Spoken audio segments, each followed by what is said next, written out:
What's up, guys? Welcome back to Newswave. So this weekend, all the talk was around this PlayStation 5 Pro that did seem to leak out a bit early when it comes to some of the specifications, and now it appears even more information around some of the hardware has gotten out there. We'll go over that, though, here today. Also, we are going to be talking about another game for the Switch 2 that's come up from a very, very reliable leaker, especially when it comes to certain Atlas titles. And then we're also going to be talking about the Steam Spring Sale because, well, our backlogs aren't that big, right? Guys, if you enjoy these videos, make sure you hit that like button, helps out a ton. And if new here to the Spawnwave channel, make sure you subscribe down below. And of course, members for the channel do get Newswave early and ad-free. If you want to learn more about that, click the join button down below this video. And we're going to start today with Dragon's Dogma 2. It is out this week, and I'm very excited to see how this game turns out. Now, it is coming out the same day as Rise of the Ronin, Princess Peach Showtime, and I'm going to, I think, playing Ronin at first, although I might switch off the Dragon's Dogma too. More and more footage gets out there, and it looks awesome. And now it appears somebody did get the game early. Go figure. In fact, we can see this posted up. This is over on the Gamer, who says, full gameplay was streamed by Twitch user Just Chore, who repeatedly insisted that he got the game legally from Walmart. And, well, surprise, surprise, I guess Capcom didn't like that anyway, and, well, their channel had been pulled down along with the video on demand at the request of the copyright holder. It appeared they streamed roughly 4 hours of kind of the beginning of Dragon's Dogma 2, so just putting it out there if you're trying to avoid any kind of spoilers, and I don't know how much you can get from the first 4 hours of a game that is probably massive in overall size and playtime, but still, it is out there at least a bit early currently. Although, I guess in a few days, we will be seeing the reviews, and then a few days after that, the game will be out. So exciting stuff there for Dragon's Dogma fans who've been waiting so long for the sequel. Not too much longer to get there. Also, we did have some of the Switch file sizes revealed that are coming up for a couple of titles that I'm sure people are interested in, which we can see a list here. This is over on Nintendo Everything. The big ones people are really pointing towards are Paper Mario: The Thousand Year Door and Luigi's Mansion 2 HD, and, well, surprise, surprise, Nintendo has done a pretty good job keeping these games manageable in an overall file size. So Paper Mario: The Thousand Year Door coming in at 5.1 gigabytes, which if you, obviously on the GameCube, it fit on just one of the mini DVDs, which didn't exceed like 1.8 gigabytes. Luigi's Mansion 2 HD at 3.1 gigabytes. So pretty good. I mean, I'm still curious really about Paper Mario: The Thousand Year Door, as that is just a remake. I'm still wondering if they have additional content for it, because I think there is something else there that they haven't necessarily told us. So it'd be really cool if there was maybe a chapter after the game concludes, or maybe some additional side content for that game. So we'll keep an eye on that one. But yeah, it looks like if you want to get Luigi's Mansion 2 HD and Paper Mario: Thousand Year Door, whole thing's altogether still coming in under like 9 gigabytes. Oh, and we do know that there is a Wonder Woman game in development at WB Games, as it was announced back in 2021, and I've been curious what exactly is going to happen here with this title, especially after what we've seen recently with Gotham Knights and Suicide Squad. But I guess in this case, it's not a live service game, at least according to WB, who pushed back on the idea of that being the case after some job listings were found seemingly referencing live service elements. Well, another job listing was found. We can see this posted up. This is over on Tech4Gamers, who says the game is being developed by Monolith Productions. They have found a job listing stating that WB Games Montreal is also supporting it. They, of course, did Gotham Knights, and this had people go, uh-oh, is this going to be like Gotham Knights, going to fall into that same kind of situation that Gotham Knights suffered from? Well, WB Games Montreal running support, to me, isn't surprising, as they would want to pull in more and more developers after they completed their project with Gotham Knights, just to help get Wonder Woman to the finish line. We know it's using the Nemesis system, which should at least be interesting on its own to see how maybe that evolves for the new generation of systems. So I don't necessarily think I'd look at this and say, okay, they're supporting, we got a problem here because of Gotham Knights. Let's see what Monolith has exactly for us, and then we'll kind of go from there. And guys, with some of the quick news out of the way, let's get into the bigger stuff. Let's start right away with that PlayStation 5 Pro, as we're now all expecting it for holiday 2024 after a recent stringer of reports came out, especially from Insider Gaming, who has continued to update this with more information as we've gone along. Just as a quick refresher, you can see this over on Insider Gaming. Some of the bullet points include rendering 45% faster than PS5, 2 to 3 times, even 4 times some cases in terms of ray tracing performance, 33.5 teraflops. And the big one that I am pointing to right now and I think is going to make the most difference is the PlayStation Spectral Super Resolution Upscaling. That's their upscaling and anti-aliasing solution that I guess would be comparable to something like DLSS or FSR, and seems like it's going to be proprietary with Sony and their PlayStation 5 Pro, and that would leverage an AI accelerator that will accompany it on the motherboard. So that's going to be an interesting thing to see how that turns out there. But more information has again surfaced, this still with insider gaming, and the two ones I really want to focus in on here would be system memory and CPU. Now, so system memory, they point out 448 gigabytes a second for the standard PS5. For the PS5 Pro, 576 gigabytes per second, which is a 28% increase over the standard console. But they do go on to say that the PS5 Pro's system memory is more efficient than the standard console. So while we are looking at just a percentage increase when it comes to just the overall bandwidth here, it could actually be more of a gain because of the efficiency improvements. The CPU on the other side, it's identical to the standard PlayStation 5. They do say that it has a high frequency mode, and that takes the CPU up to 3.85 gigahertz, which is a 10% increase over the standard console. Oh, and one other interesting thing of note here, Tom Henderson says that the PS5 Pro dev kits look identical to the standard PS5 dev kits, like the space hangers that we saw that looked absolutely ridiculous, and well, somehow the PS5 rivaled it in how ridiculous it could look at just the retail version of the system. But either way, people of course are looking towards that CPU, and they're wondering, wait a minute, it's going to be the same 10% increase in high frequency mode?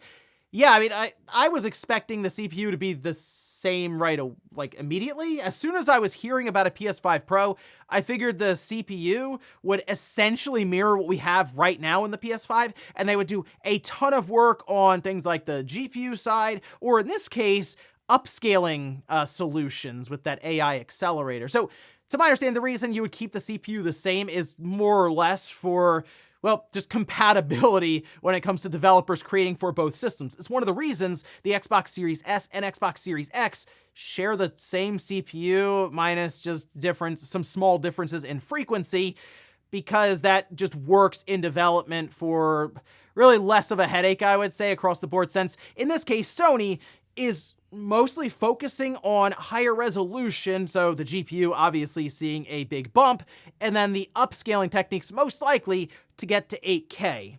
But really a lot of people are mostly concerned around the idea of this thing delivering performance, hopefully at 4K 60. I know, I'm sure that there's some people out there who are like, oh, finally, I can use that 8K TV.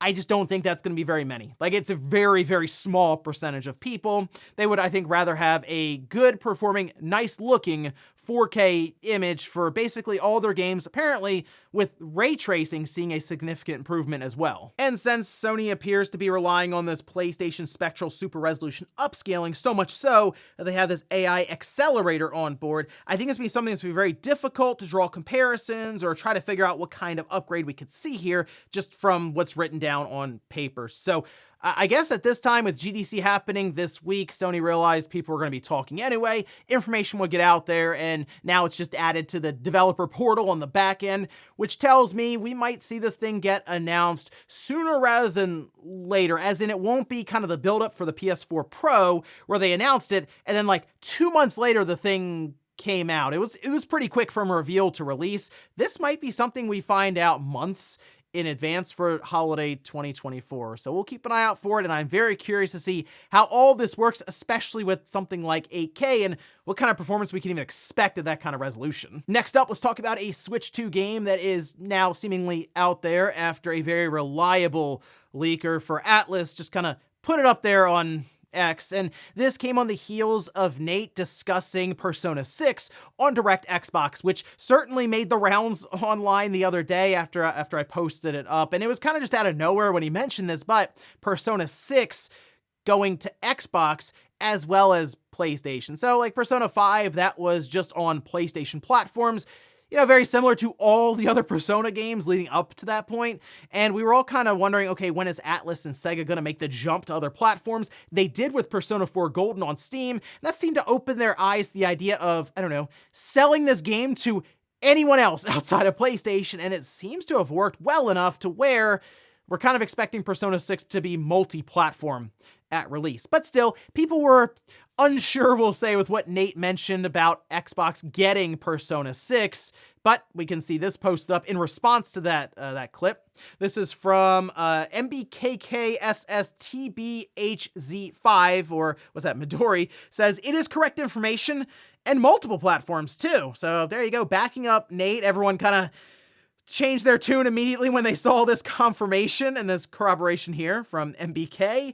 But then Nathan asked, does that include the Switch too? And they frankly responded, yes. And this is, okay, so this is, I guess you say leaker, insider, whatever you want to, for Atlus, definitely Atlus and Sega, who is like on the money. Like, that's what I mean. When they came in and corroborated this, everyone was like, oh, okay, cool. I guess Persona 6 is going to the Xbox. No questions asked now. So it doesn't shock me really to hear this because, I mean, when do we think Persona 6 is coming out? Probably, I'm going to say second half 2025. They still have Metaphor coming up for the end of this year. I don't really see Persona 6 as a first half 2025 release. I just feel like we're going to find out about it maybe in the first half, but then they're going to aim for holiday or fall 2025 for release. And we kind of figure there will be Nintendo's next system. I would hope it's out by fall 2025. And who knows, maybe Microsoft even makes a play for this game, Persona 6, on Game Pass. We've seen all these other Persona games go into Game Pass, I mean, pretty much right away. So why not throw some more money at Atlus and Sega, get Persona 6 in there, because they're still going to sell a ton of copies either way on Nintendo, on PC, and then on the PlayStation 5. So sure, drop it on Game Pass and collect money up front there. But it's going to be a big deal when Persona 6 does get revealed. It's going to be a massive deal when it comes out, especially if it's multi-platform like we're now assuming, and it is able to reach a wide audience. That, to me, would be the big breakout for Persona. I know Persona 5 feels like it had that breakout moment. I think this would be something else. I think this would be kind of like the Elden Ring effect, where that came out, it was this big aha moment, and that thing like screamed to 20 some odd million units pretty quickly. So we'll see, but I'd look towards next year to have that reveal, and I think it's gonna be a lot of fun on the build up to release. Next up, let's talk about some really, really cool retro news. Now, the original Nintendo, obviously when it broke onto the scene, was something special, but there was a part of it that no one really used at all. It was the port on the bottom, that expansion port. Now, it appears like, 40 years later almost, someone is going to be using it. Take a look at this over on X, this posted up by Retro Time, saying, "I'm very excited to announce that I've been working on in the background for quite some time. NES Hub, it's a product to utilize the potential of the commercially unused NES expansion port." Look at some of these images, by the way. It's based on a new connector designed to fit perfectly into the expansion port, and they have a bunch of examples. So for one, there's no soldering. It's just plug and play, which, I mean, if you look at the expansion slot on the bottom, it seems like it's like begging for basically a compatible plug there to basically just sit right in the end. I mean, it looks like it's flush for a lot of these things. So 4-player wireless, it's Blue Retro they have by Darth Cloud, which there are games on the NES that support, 4 players. This would be awesome to be able to just sync up. They show a bunch of controllers. There's a DualSense controller even in there. Can you imagine syncing up your DualSense controller to play original 8-bit Nintendo games? They also have the Super Nintendo controller support through an inexpensive add-on. There's Famicom peripheral support, expansion audio, even open for third-party add-ons. This is super, super impressive stuff. Now, they shared this, I believe, on Friday, and it seems like they're still working through things when it comes to just like beta testing, but I am going to keep my eye on this.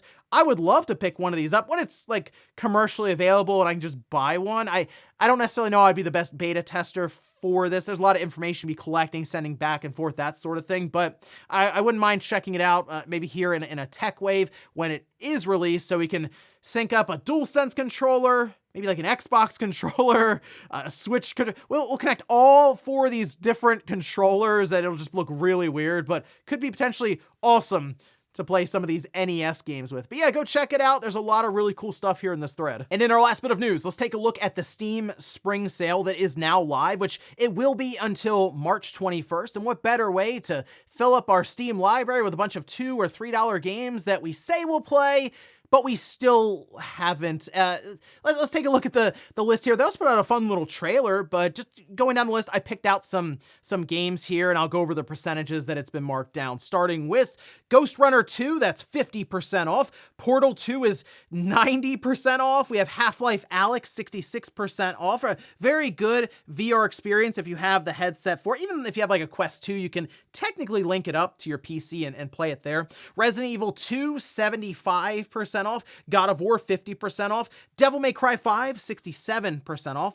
Dragon Ball Z Kakarot, 75% off. Hogwarts Legacy, 50% off.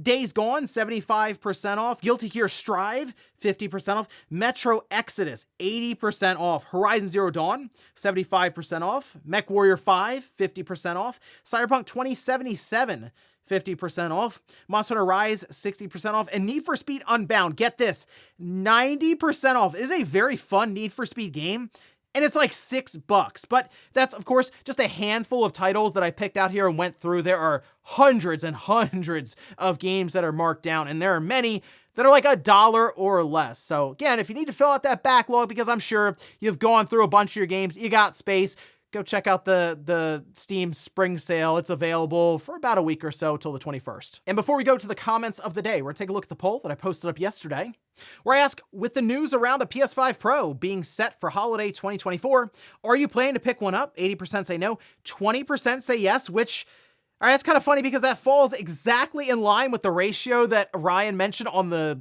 Spawncast Saturday night. It's 1 in 5 for the PS4 Pro.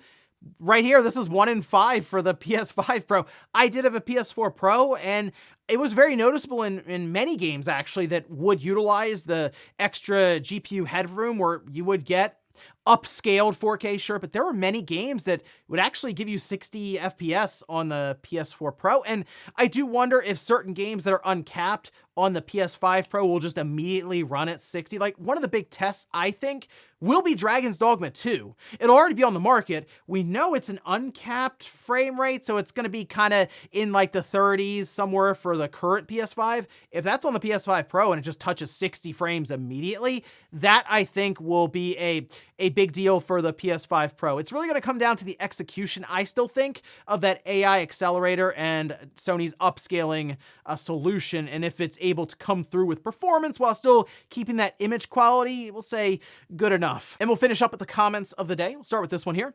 This is posted up by GMA saying, people buying rolls for Monopoly is once again a reminder that we're the reason why live service games exist in the first place. Well, I do think the phone market is significantly different from like just big AAA gaming market, and a lot of that's because it's free, like these games on mobile devices. It's readily available for a wide range of people. Like, the casual audience around phones is massive. I mean, hundreds of millions of people, and really these phone games make a ton of their money off of a very small percentage that they call whales, right? So it doesn't exist as much in the AAA environment where it's $70 to get in, and then you're expecting high quality production value and other things attached to what at times are battle passes, different built-in stores for real money. It just doesn't line up as well as it does over on cell phones, which it's also why we're seeing so many companies make a play for the phone market, because there is a lot of money that they can tap there. You saw it here with Monopoly Go, just selling rolls of the dice. And we'll finish up with a comment from the members video. This is from Anthony, who says, just play EA's Battlefront 2. It's much better. We've come full circle now. So when Battlefront 2 came out, it got such backlash, obviously, from like the Loot Crate stuff, that people were like, go play the good Battlefront 2. And I was still on that train up until recently when Aspyr did this re-release of it, this remaster, and now it is like, oh, okay, maybe EA's Battlefront 2 is the good one now. It is a shame what's happened here with Battlefront, the classic collection, because to me, this should have just been a slam dunk home run, no questions asked, but it isn't right now. So hopefully Aspyr can fix that, but even if they can, Will people go back and check it out? I don't know, because people didn't really go back and check out Battlefront 2. Some still think there's loot boxes in the thing, so it's just a massive shame for an absolute classic couple of games there with Battlefront 1 and 2. And ladies and gentlemen, that's going to do it here for Newswave. If you enjoyed this video, guys, hit that like button. If not, hit the dislike. Leave comments down below about everything we talked about here today. Where's the PS5 Pro?